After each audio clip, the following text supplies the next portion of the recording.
नमस्कार, मैं हूं श्वेता सिंह। यूपी की सियासी हलचल ने मुनादी कर दी है विधानसभा चुनावों की। सियासत के वादों और दावों ने भी ऐलान कर दिया है कि बज चुका है उत्तर प्रदेश में चुनावी नगाड़ा। दांव पेच की चालें शुरू हो चुकी हैं। रूठने मनाने के सिलसिले चल निकले हैं।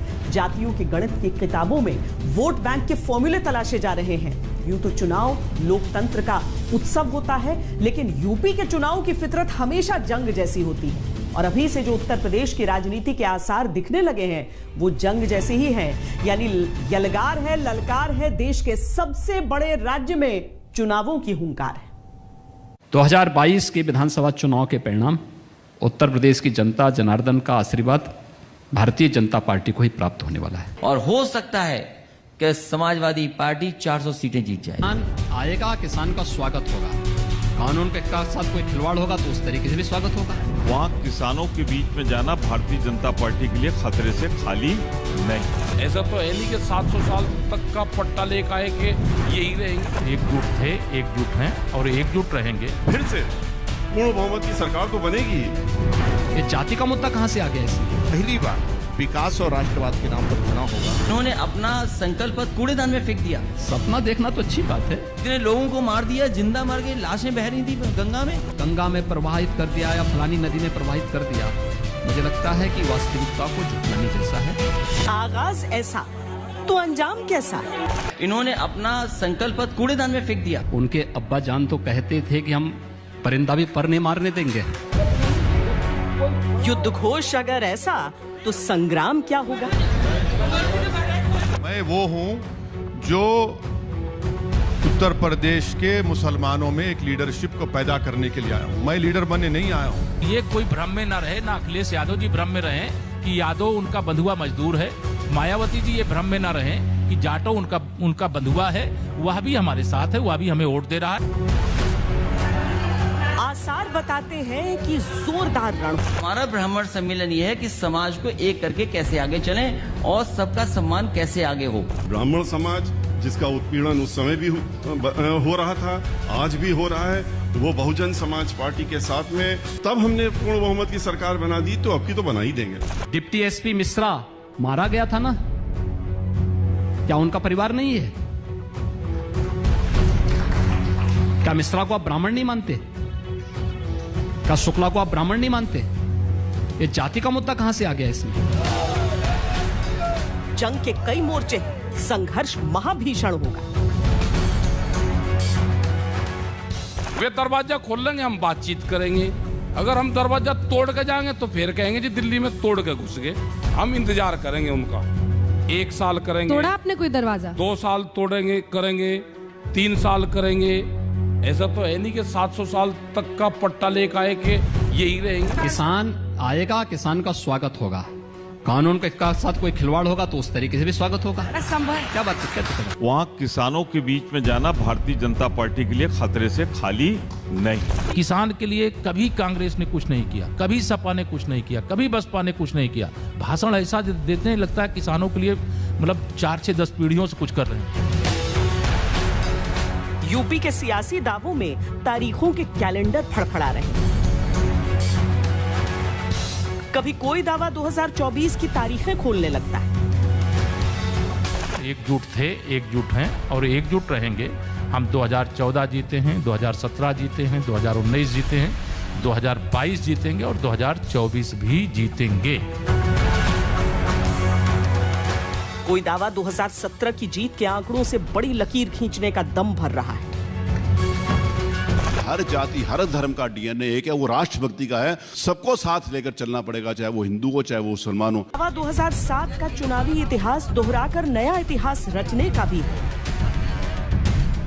जिस तरीके से उनका उत्साह बढ़ता जा रहा है और हमारे साथ आ रहे हैं, जुड़ रहे हैं, तो ये ऐतिहासिक बदलाव आने वाला उत्तर प्रदेश में। और फिर से पूर्ण बहुमत की सरकार तो बनेगी ही, लेकिन अब की बार जिस तरीके से विकास की घड़ी हम लोगों ने लगाई थी, बहन मायावती जी ने उत्तर प्रदेश में 2007 में दी थी, जब पूर्ण बहुमत की सरकार थी, जब क्लचेस में नहीं थी, तो उस समय आपको पता है कि उत्तर प्रदेश में क्या क्या नहीं हुआ विकास के नाम पे, वो सब आगे बढ़ाए।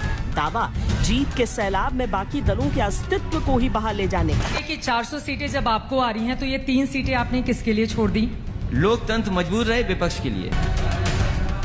यूपी के चुनाव में अभी आधा साल बाकी है, लेकिन सियासी तेवर बता रहे हैं कि अब हर दिन ही जंग का है, हर दिन दांव पेच का है, हर दिन वार प्रतिवार का है। मेल मिलापों का दौर भी तेज है। जनता की अदालतों में हाजिरी के काफिले सक्रिय हैं। बहुजन समाज पार्टी जिंदाबाद, बहन कुमारी मायावती जी जिंदाबाद। जनता जरूरत और जातियों की चौसर पर संवेदनाओं के पास, जन भावनाओं के मुद्दे पर स्वाभिमानों की दावेदारी है। जहां रामलला विराजमान है वो राम जन्मभूमि है, वहां भव्य मंदिर का निर्माण होना चाहिए। इन लोगों ने तब स्वीकार नहीं किया, तब राम भक्तों पर गोली चलाई। हमने तब भी जो बात कही थी, हम आज भी उस पर अडिग थे। आज अयोध्या में भव्य राम मंदिर का निर्माण का कार्य प्रारंभ हो चुका है। अगले 3 वर्ष के अंदर आप देखेंगे भव्य राम मंदिर दुनिया के सामने आएगा। पहले तो मैं एक जवाब दे दूं कि बीजेपी वालों से बड़े हिंदू हमें, वो उनकी जो परिभाषा हिंदू वाली है वो परिभाषा हमें नहीं चाहिए जो नफरत फैलाती हो। कभी मंदिर मस्जिद की राजनीति यूपी की सियासत का चलन थी, आज जातियों के समीकरणों को साधने का द्वंद्व भी इसमें शामिल है। हर दांव पर शह और मात का खेल है, हर खेल में यूपी विजय का सपना है। उत्तर प्रदेश में योगी आदित्यनाथ के तौर पर पहली बार बीजेपी का कोई मुख्यमंत्री लगातार 4 साल से अधिक समय तक मुख्यमंत्री रहा है। कार्यकाल पूरा होने की सूरत में योगी आदित्यनाथ उत्तर प्रदेश में बीजेपी की पूर्णकालिक सरकार के मुख्यमंत्री बनने का रिकॉर्ड भी अपने नाम कर लेंगे। बीजेपी उन्हीं के नेतृत्व में अपना चुनावी बिगुल फूंक रही है, लेकिन विपक्ष भी इस बार पूरे दमखम और नई रणनीति के साथ मैदान में उतरने की तैयारी कर रहा है। सत्तारूढ़ बीजेपी ने अपने चुनावी अभियान की शुरुआत चरणबद्ध तरीके से काफी पहले कर वाराणसी से प्रधानमंत्री मोदी अभियान की नींव रखा है। दूसरे चरण में गृह मंत्री अमित शाह लखनऊ जाकर चुनावी अभियान की किलेबंदी कर गए।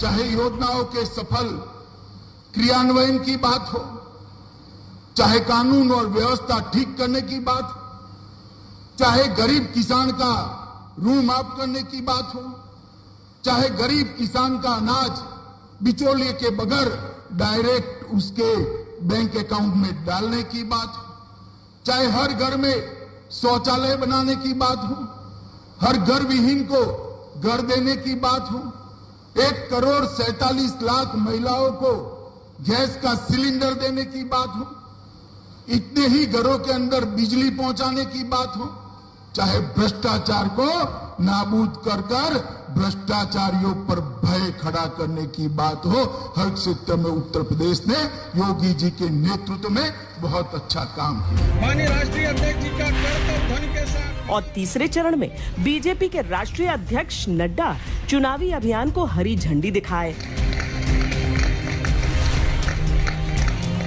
लीडर को हमेशा ये ध्यान रखना चाहिए कि उसको लोगों की समस्याओं को समझ करके एजेंडा सेट करना चाहिए और उस एजेंडा को लेकर के आगे बढ़ना चाहिए। योगी आदित्यनाथ कोरोना की दूसरी लहर के बीच ही पूरी यूपी के भ्रमण पर निकलकर आने वाले दिनों की चुनावी चुनौतियों से निपटने का आगाज कर चुके थे। जिला पंचायत चुनाव में 75 में से 67 सीटें जीतने के बाद से उनका आत्मविश्वास और मजबूत दिखता है। अभी पंचायत चुनाव संपन्न हुए हैं, परिणाम सबके सामने हैं। 2022 के विधानसभा चुनाव के परिणाम 2014, 2017, 2019 की पुनरावृत्ति होकर के आएगी। उत्तर प्रदेश की जनता जनार्दन का आशीर्वाद भारतीय जनता पार्टी को ही प्राप्त होने वाला है। बीजेपी अपने 5 साल के कार्यकाल और आक्रामक चुनाव प्रचार रणनीति के बलबूते भले 2017 के रिकॉर्ड से आगे निकल जाने की बात कह रही हो, लेकिन विपक्ष की तैयारियों का भी स्पष्ट संकेत है कि ये इतना आसान नहीं होगा।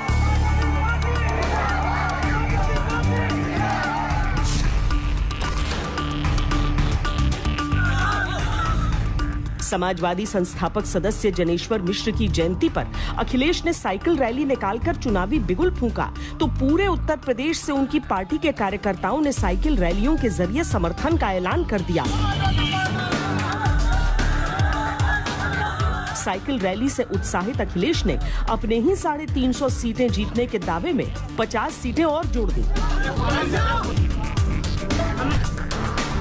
उत्तर प्रदेश की जनता ने मन बनाया है कि इस बार भारतीय जनता पार्टी को हराएंगे और हो सकता है कि समाजवादी पार्टी 400 सीटें जीते।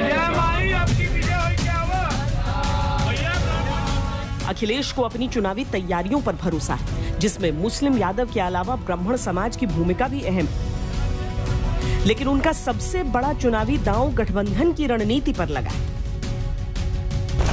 बड़े दलों से अलायंस समाजवादी पार्टी नहीं करेगी। समाजवादी पार्टी का फैसला है, छोटे दलों को साथ लेने का काम करेंगे। समाजवादी पार्टी अगर अपनी तैयारियों को लेकर उत्साहित है तो बहुजन समाज पार्टी को भी यकीन है कि इस बार यूपी में उनका हाथी दौड़ेगा।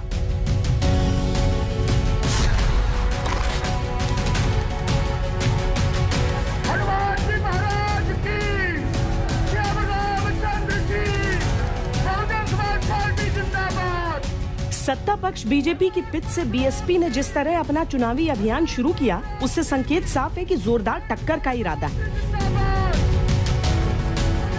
इस समय आप दलित वोट जो है, अगर हमारे साथ दलित वोट और बयानी बहन जी के साथ दलित वोट इकट्ठा नहीं है तो ये जो प्रतिशत वोट आज तक घटा नहीं है। प्रतिशत छोड़ दीजिए, नंबर ऑफ वोट्स 2009 की गिनती गिन लीजिए, 2014 की गिन लीजिए, जबकि हमारे पास हम थर्ड लार्जेस्ट पार्टी बन करके आए। पूरे कंट्री में सीट नहीं मिली, वो अलग चीज है, लेकिन थर्ड लार्जेस्ट पार्टी थे वोट शेयर में। बीएसपी ने प्रदेश स्तर पर जनभावनाओं को छूने वाले मुद्दे चुने हैं और उन्हीं के आधार पर योगी सरकार को घेरने की तैयारी है। इसमें एक बार फिर से 2007 वाली सोशल इंजीनियरिंग सबसे प्रमुख रणनीति है। ब्राह्मण समाज जिधर घूम जाएगा और जिधर इकट्ठा हो जाएगा, ये इनको मालूम है कि सरकार को बना ही देगा। हालांकि बीएसपी बिना किसी के साथ गठबंधन एकला चलो रे की नीति पर चुनाव लड़ने का मन बना चुकी है, लेकिन उसके सामने भीम आर्मी की तरफ से एक चुनौती भी है। भीम आर्मी भी बीएसपी के कोर वोटर्स पर अपना अधिकार जताती है। भाजपा को रोकने के लिए दलितों ने ऐसे बाहें फैलाई हैं, क्योंकि बहुत इलाज हुआ। लेकिन अगर कोई दलितों को कमजोर आंकने का प्रयास करेगा तो वो फिर अपनी क्षमता के हिसाब से जवाब देने की ताकत में है। दलित यहाँ ऐसा नहीं, दलितों ने यहाँ सरकार बनाई है तो अपने दम पे सरकार बनाई है, ऐसा भी नहीं किसी के चरणों में पड़ के बनाई हो। तो जो कुछ देना चाहता, मैंने कहा ना कि हम लेना क्या चाहते हैं। हमने कहा हमारा हाथ ऐसे नहीं है राहुल जी, ऐसे नहीं है हमारा हाथ। हमारा हाथ ऐसे, हमारी वजह से बनेगी जिसकी बनेगी। कांग्रेस उत्तर प्रदेश में भले पिछले लोकसभा और विधानसभा चुनाव में बेहद कमजोर नजर आई हो, लेकिन इस बार उसका भी दावा है कि वो बाजी पलट देगी। इतना मुझे विश्वास है कि जितना काम प्रियंका जी के नेतृत्व में हम लोगों ने उत्तर प्रदेश में, जो हमारी नई टीम बनी है, हमारे अध्यक्ष हैं, हम सब लोगों ने जितना काम कोविड के काम समय किया, जितना हमने अपने संगठन को मजबूत करने के लिए मेहनत की है, मैं इतना ही कहूँगी कि 2022 में कांग्रेस एक मजबूत विकल्प बन करके तैयार होगी। कांग्रेस चेहरे की बात से बूथ तक तैयारी में जुटी।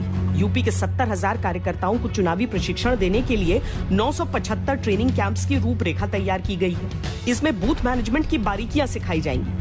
इसके साथ ही सितंबर में विशाल कार्यकर्ता सम्मेलन आयोजन की तैयारी है, ताकि सत्ता पक्ष को अपनी ताकत दिखाई जा सके।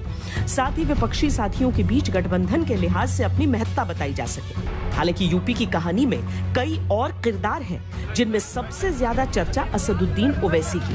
बंगाल में भले उन्हें मात मिली हो, लेकिन बिहार चुनावों में मिली कामयाबी से वो उत्तर प्रदेश में सत्ता की लड़ाई का एक केंद्र बनने की तैयारी कर चुके हैं। फिलहाल राजभर से उनकी दोस्ती ऑन ऑफ के मोड में चल रही है। कि जब तक एक माइनॉरिटीज की पॉलिटिकल वॉइस नहीं होगी, उस वक्त तक चाहे एजुकेशन का मसला हो, पॉलिटिकल एम्पावरमेंट का मसला हो, मसले हल नहीं होंगे। आज उत्तर प्रदेश में मुसलमानों का जो सोशल, एजुकेशनल, इकोनॉमिक पोजीशन है, अगर दलितों से कमतर नहीं है, कम नहीं है, तो उनके बराबर। लगभग 24 करोड़ की आबादी वाला उत्तर प्रदेश यूं तो हमेशा ही भारतीय राजनीति की धुरी रहता है। यही वजह है कि जब यूपी में चुनाव आते हैं तो यहां स्थानीय मुद्दों का महत्व जितना होता है, उतना ही केंद्रीय मुद्दों का भी होता है। लेकर बेरोजगारी तक, महंगाई से लेकर कोरोना तक, उत्तर प्रदेश के चुनाव से पहले हर एक मुद्दा महत्वपूर्ण हो चला है। इसमें गंगा में लाशें बहाने में नंबर 1, उत्तर प्रदेश लाशों के रेत में दफन करने में नंबर 1, उत्तर प्रदेश गंगा के किनारे दफन की गई लाशों को ऊपर से कफन उतारने में नंबर 1। एक बड़ा समुदाय ऐसा है जो अंतिम संस्कार की कार्रवाई एक निश्चित मुहूर्त में गंगा में प्रवाह करके करता है या नदियों में प्रवाह करके करता है। आज भी हिंदू पद्धति में 3 प्रकार से अंतिम संस्कार की कार्रवाई होती है। एक अग्नि संस्कार के माध्यम से, एक भू समाधि के माध्यम से और तीसरा जल प्रवाह के माध्यम से। ये तीनों प्रकार की पद्धतियां प्रचलित हैं। कोविड के दौरान कोरोना से भी मौत हुई है, नॉन कोरोना से भी मौत हुई है। विपक्ष फिलहाल बंटा जरूर नजर आ रहा है, लेकिन जहां बात चुनावी मुद्दों की है वहां पूरी तरह एकजुटता है और सत्ता पक्ष पर एक साथ सब आक्रामक है। लखनऊ की सड़कों पर ऑक्सीजन और दवा की कमी पे लोगों को दम तोड़ते देखा है। आज उत्तर प्रदेश में, पूरे देश में नहीं विदेशों में चर्चा का विषय है कि उत्तर प्रदेश का जो कोरोना मैनेजमेंट था वो आज एक आदर्श, एक आइडियल बना। उत्तर प्रदेश के मुख्यमंत्री अगर अपने 4.5 साल के कार्यकाल की उपलब्धियां गिनाते हैं तो विपक्ष उन्हीं में से चुन कर आरोप लगा रहा है। देश की सबसे बड़ी आबादी का राज्य यूपी है, लेकिन बेरोजगारी का रेट देश के अंदर सबसे कम कहीं है तो उत्तर प्रदेश के अंदर है। वादा किया 70 लाख का, क्या नौकरी दी इन्होंने? 4 लाख के पोस्टर लगा रहे हैं, वो भी असली है कि नहीं है? प्रधानमंत्री जी से करोड़ों नौकरियों का कहा कि हमने इतने रोजगार दिए हैं। विपक्ष ने कहा सूची दीजिए किन को आपने रोजगार दिया है, कोई सूची नहीं। लेकिन मुद्दों से अलग एक और मुद्दा है, मुद्दा जातियों का। और इस बार तो जातियों का मुद्दा यूपी राजनीति के केंद्र में दिख रहा है। उत्तर प्रदेश की राजनीति में सांप्रदायिकता की छाप हमेशा दिखती है, लेकिन जातियों की भूमिका कैसी है? विश्लेषक जिस तरह की अटकलें लगा रहे हैं, क्या वाकई जमीन पर जातियों में वैसा विभाजन नजर आ रहा है? 22% आरक्षण जब मिला था तो यही भारतीय जनता पार्टी के लोग आग लगाकर जल रहे थे, मर रहे थे, कह रहे थे पिछड़ों को आरक्षण। कि ये लोग किस लिए लड़ रहे हैं? ये सिर्फ निजी स्वार्थों के लिए, परिवार के लिए लड़ने वाले लोग हैं। हम देश के लिए और देश की जनता के लिए लड़ने वाले। सियासत के सूचकांक में अगर जातियों में उछाल है तो उसकी एक वजह है जातियों का वोट बैंक। हर दल अपनी अपनी सहूलियत से इन्हें साधने में लगा है। यूपी में सवर्ण जातियां 19% हैं। इसमें ब्राह्मण करीब 10%, 6% राजपूत और बाकी वैश्य, भूमिहार और कायस्थ। पिछड़े वर्ग की संख्या 39% है, जिसमें यादव 10%, कुर्मी, कुशवाहा, सैतवार 12%, जाट 3%, मल्लाह 5%, विश्वकर्मा 2% और अन्य पिछड़ी जातियों की संख्या 60%। इसके अलावा प्रदेश में अनुसूचित जाति 24% और मुस्लिम आबादी 18%। अब इसी गणित को समझें तो स्पष्ट समझ में आता है कि बीजेपी का पारंपरिक वोटर गैर यादव ओबीसी और गैर जाटव अनुसूचित जाति को छोड़कर सब में है। पिछड़ा वर्ग जो कि यूपी में सबसे अधिक है, उसको लेकर बीजेपी की तैयारी केंद्रीय मंत्रिमंडल विस्तार से लेकर बीजेपी यूपी में साफ दिखती है। इस बार यादव समाज जो कि समाजवादी पार्टी का कोर वोटर रहा है, उस पर बीजेपी की नजर जरूर नई राजनीति की ओर इशारा कर रही है। अगर यूपी में जातियों का गणित समाजवादी पार्टी के हिसाब से देखें तो ये तस्वीर बनती है।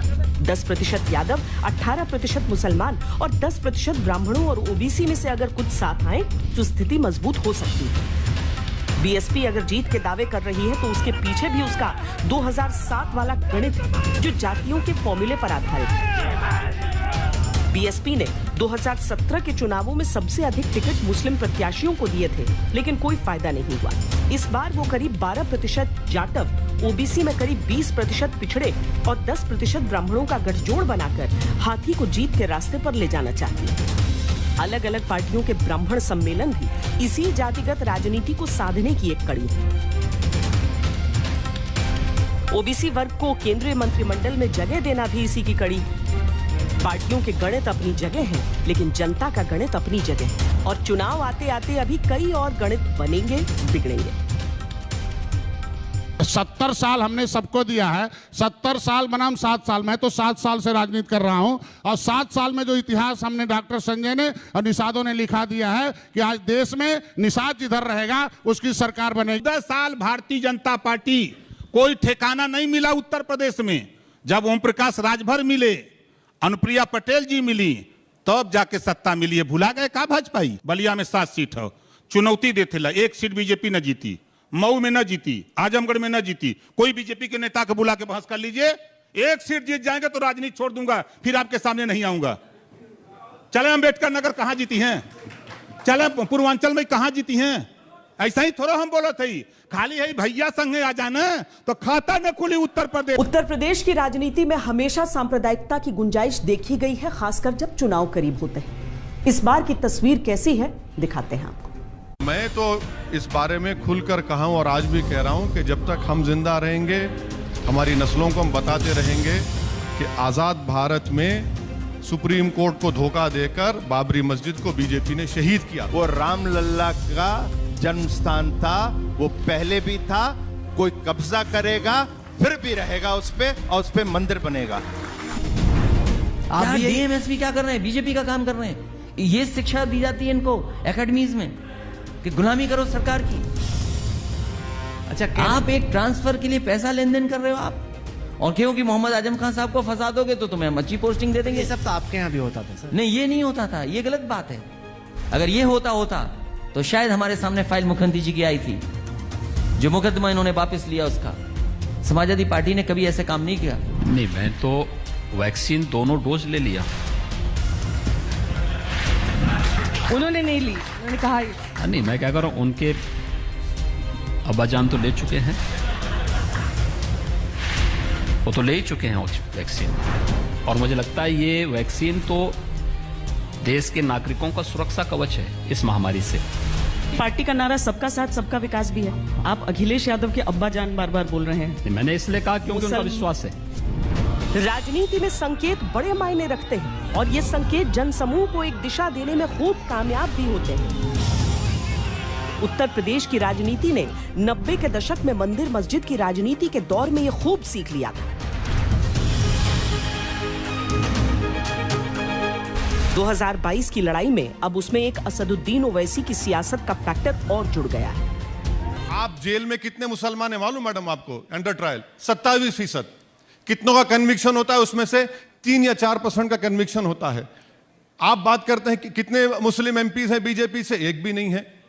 अच्छा, जो दूसरे सेकुलर पार्टी हैं जो हमको ताना मारते रहते हैं, कहां से जीते वो? क्या किसी यादव डोमिनेटेड सीट से मुसलमान जीत सकता है? नहीं जीत सकता है। ब्राह्मणों का सम्मेलन होता है तो अपीजमेंट नजर नहीं आता अंजर कश्यप को। वैसे आपको बताते चले कि उत्तर प्रदेश में मुस्लिम वोटों की राजनीति के मायने क्या है।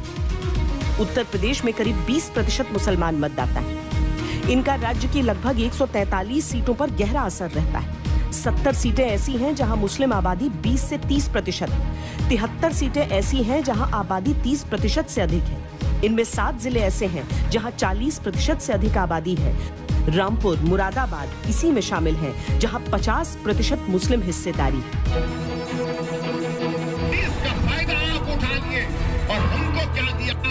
ये सीटें एसपी, बीएसपी, कांग्रेस की राजनीति का गढ़ रही और अब इनमें से कम 100 सीटों पर ओवैसी दांव चलना चाहते हैं। ये अजीब मामला है कि अगर कोई यादव बीजेपी को वोट दे दे या कोई ब्राह्मण बीएसपी को वोट दे दे तो कोई ये नहीं कहता है कि वोट कटवा है, बी टीम नहीं कहा जाता।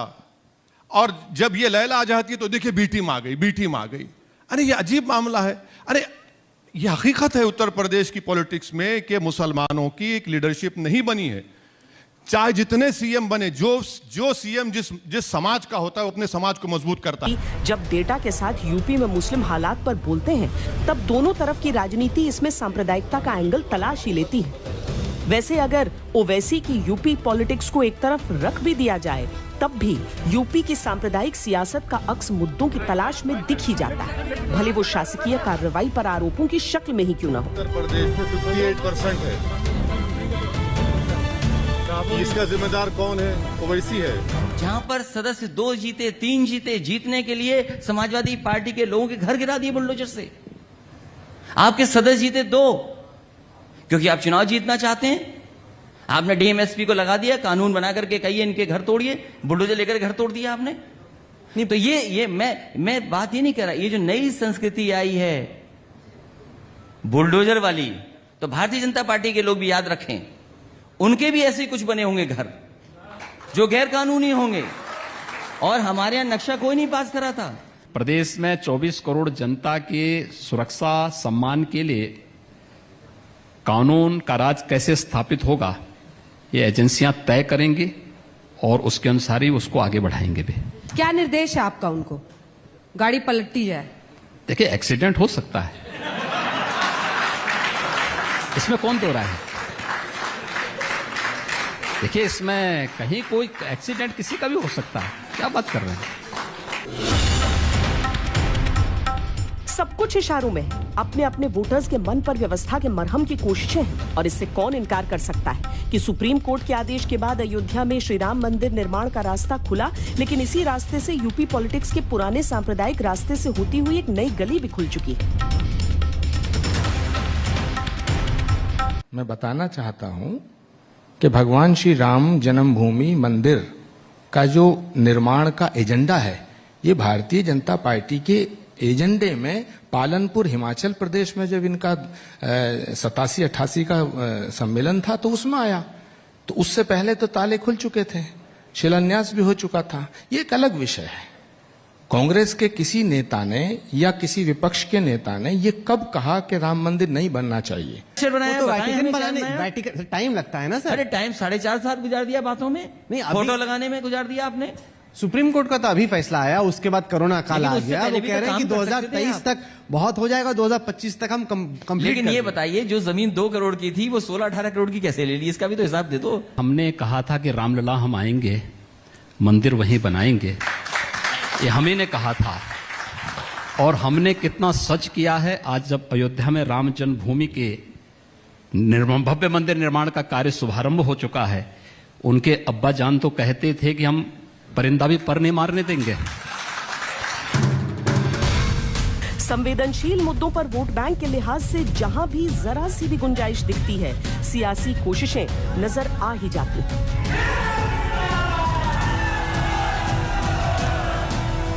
मुसलमानों को हमेशा ऐसा लगता है कि भाई उन्हें शामिल नहीं किया जा रहा है, और जितने कानून आप ला रहे हैं सब मुसलमानों को टारगेट करने के लिए ला रहे हैं। हम किसी व्यक्ति, जाति, मत और मजहब को ध्यान में रख करके कानून नहीं बना रहे हैं। हम प्रदेश की 24 करोड़ जनता की सुरक्षा, उनके सम्मान और उनके स्वावलंबन को ध्यान में रख करके कोई कानून बनाते हैं, उससे इतर हट करके नहीं। और हमारी प्रदेश के 24 करोड़ जनता के प्रति हमारी प्रतिबद्धता है, किसी व्यक्ति, किसी जाति, किसी मत और मजहब के लिए नहीं। 24 करोड़ जनता का हित होगा तो सबका हित उसमें हो जाएगा। चुनाव की तैयारियों के प्रथम चरण में अभी विकास, महंगाई, रोजगार, किसान जैसे मुद्दे फ्रंट पर हैं। धीरे धीरे तलखियां भी बढ़ेंगी और समुदायों, समाजों के मुद्दों पर सियासत, तब मुद्दों की सही तस्वीर और उभर कर आएगी। ये यूपी के ही चुनाव का नैरेटिव होता है जो पूरे देश के चुनाव में एक ट्रेंड सेट करता है। प्रधानमंत्री मोदी जब काशी से नामांकन भरते हैं तो हिंदुत्व भारतीय राजनीति का एक ट्रेंड बन जाता है। इसी तरह जब योगी आदित्यनाथ अयोध्या में दीपावली मनाते हैं तब भी हिंदू हित सियासत का मुद्दा बन जाता है। अब जब खुद यूपी पूरी तरह से चुनावी मोड में है तब यही सबसे बड़ा मुद्दा बनकर नए कलेवर के साथ सामने खड़ा है। और इस बार होड़ इस बात की है कि कौन बड़ा हिंदू। आप ऐसा लग रहा है कि आप भी सॉफ्ट हिंदुत्व की तरफ आगे बढ़ रहे हैं। आपने अयोध्या में कहा कि मैं मंदिर बनने के बाद परिवार के साथ दर्शन करने जाऊंगा। एक सवाल ये कि क्या सचमुच आप वो टैग हटाना चाहते हैं जो आपकी पार्टी के साथ सालों से कैरी हो रहा है, और क्या सचमुच आप जा रहे हैं 2023 में जो बीजेपी कह रही है कि वो मंदिर दर्शन शुरुआत कर देगी? पहले तो मैं एक जवाब दे दूं कि बीजेपी वालों से बड़े हिंदू हमें,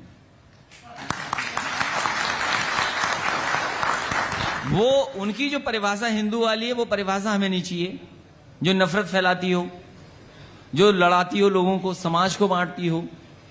हम उनसे बड़े हिंदू हैं। और जहां तक भगवान की पूजा है, आप सैफई में दिखाइए, हमारा जन्म तो अभी हुआ है, मान लीजिए जब कभी हुआ, हमारे मंदिर तो हमारे जन्म से पहले के हैं। नेताजी हनुमान जी की पूजा न जाने कब से करते आए हैं। तो हम है ही नहीं हिंदू, केवल भारतीय जनता पार्टी हिंदू है, जो पाप करे वो हिंदू।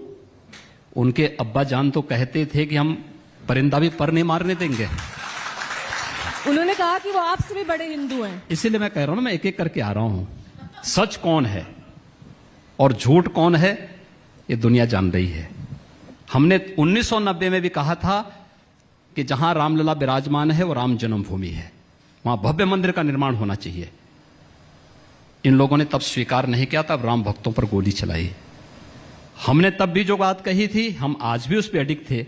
आज अयोध्या में भव्य राम मंदिर का निर्माण का कार्य प्रारंभ हो चुका है। अगले 3 वर्ष के अंदर आप देखेंगे भव्य राम मंदिर दुनिया के सामने आएगा। हिंदुत्व की एक राजनीति उत्तर प्रदेश ने कल्याण मुलायम दौर में अयोध्या मंदिर संघर्ष के दौर में देखी थी। अब उत्तर प्रदेश मंदिर निर्माण की प्रक्रिया शुरू होने के बाद वाली हिंदुत्व की नई राजनीति भी देख रहा है। श्री राहुल गांधी जी को जनेऊ दिखाते हुए आपने देखा था क्या? भाजपा की सरकार बनने से पहले बाबा विश्वनाथ जी के मंदिर में पूजा करते हुए देखा था क्या? श्री अखिलेश यादव जी की सरकार थी 2013 में, मैं विधायक था। श्री अखिलेश यादव जी की सरकार के समय में प्रयागराज का कुंभ का मेला हुआ था। ये कुंभ में डुबकी लगाने नहीं गए थे। लेकिन वो कहते हैं कि हिंदुत्व पर किसी की बपौती थोड़ी है, हम भी हिंदू हैं। यही तो हमारी जीत है, हम तो यही कहते थे। जिस व्यक्ति ने वहां पर गोली चलवाया मुख्यमंत्री के, उन्हीं की बहू ने राम मंदिर के निर्माण को 5 लाख रुपए दान में दिया। तो यह सब बात भी है कि वहां विरोधी यदि हैं तो सहयोगी भी हैं। प्रधानमंत्री मोदी जब वाराणसी में देव दीपावली मनाते हैं या योगी आदित्यनाथ श्री रामलला के मंदिर में पूजन के साथ आरती उतारते हैं, तब विपक्ष का आरोप उन पर हिंदुत्व के राजनीतिक उपयोग का लगता है। इसे यूपी की सियासत पर हिंदुत्व का भगवा रंग चढ़ाने से जोड़ा जाता है।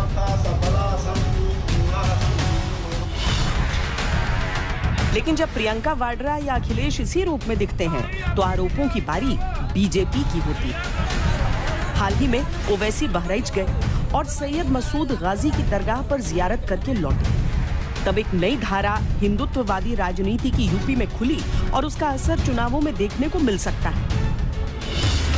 हिंदुत्व के मुद्दे पर बीजेपी को बढ़त हासिल रहती है, लेकिन इस बार जिस तरह समाजवादी बीएसपी ने भी अपने सुर बदले हैं, उससे चुनौती मिलने के आसार भी बनते हैं। यूपी के बड़े सियासी खेल में छोटे दल बड़े खिलाड़ी की तरह दिख रहे हैं। क्या होगी भूमिका इन छोटे दलों की, अब देखिए। उत्तर प्रदेश चुनावी राजनीति की प्रयोगशाला हमेशा से रहा है।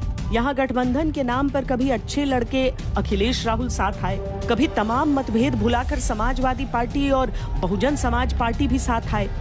लेकिन इस बार की चुनावी राजनीति अलग संकेत दे रही है। बड़े दलों में एकजुटता का कोई तालमेल होता नहीं दिख रहा, जबकि छोटे दलों की पूंछ लगातार बढ़ रही है। बड़े दलों से अलायंस समाजवादी पार्टी नहीं करेगी।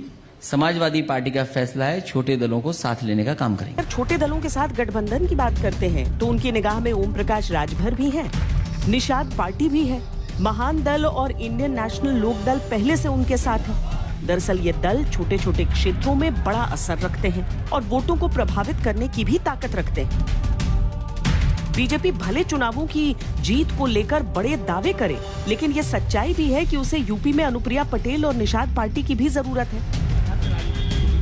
इन दोनों के साथ आने पर पूर्वांचल की सियासत में बीजेपी को बढ़त मिल सकती है। साथ न रहने की सूरत में संघर्ष की स्थिति बनती है, जिसे बीजेपी ने पंचायत चुनावों और पूर्व में हुए विधानसभा के उपचुनावों में महसूस भी किया। लोडर बना के, लीडर नहीं, लोडर बना के काम करते हैं, लोडर भेजते हैं। लोडर बनाया केशव मौर्य को, आएंगे पूछ लीजिएगा, आए थे। मैं गवाह हूँ, पहला सेशन मैं गवाह हूँ। मेरे सामने एयरपोर्ट से लेके हेलीकॉप्टर दिया कि केशव मौर्य सीएम बनेंगे। अब बनाना हुआ तो केशव मौर्य हो गए शिखंडी और उत्तराखंडी आके हो गए सीएम। कहां गया खेल? पिछड़ों के साथ 52% आबादी 2011 की। मैं तो तब भी अपने मुद्दे के साथ खड़ा हूं, बीजेपी के साथ हूं मुद्दे के हल के लिए। मुद्दा हल करने के लिए मैं नहीं कहा, योगी जी ने कहा है, मैं नहीं कहा, भारतीय जनता पार्टी ने कहा है। हमारे मुद्दे जो है पिछली सरकारों ने उलझा के रखा है। मैं आपसे पहले भी कह चुकी हूं कि हम 3 चुनाव एक साथ लड़ चुके हैं और अपना दल ने निरंतर जो कमज़ोर वर्ग है, जो पिछड़ा है, दलित है, दबा कुचला है, उसके लिए काम किया है और आगे भी हम उसके लिए ही काम करेंगे। और मुझे लगता है कि हमारा दबा कुचला शोषित पिछड़ा समाज जो है वो हमारे साथ मजबूती से जुड़ा रहे। कांग्रेस ने अभी सबके लिए अपने दरवाजे खोल रखे हैं और वो समय के साथ आगे बढ़ने की बात कर रही है। वैसे चुनाव पूर्व किसी भी बड़े दल के साथ जाने की सूरत यहां भी नहीं दिखती। यूपी के विधानसभा चुनावों में अभी समय है, तब तक दलों की स्थितियां और बदलेंगी, मुद्दे बदलेंगे, परिस्थितियां और बदलेंगी, लेकिन कुछ बुनियादी मुद्दे और सियासी दलों की प्रवृत्ति शायद ही बदले।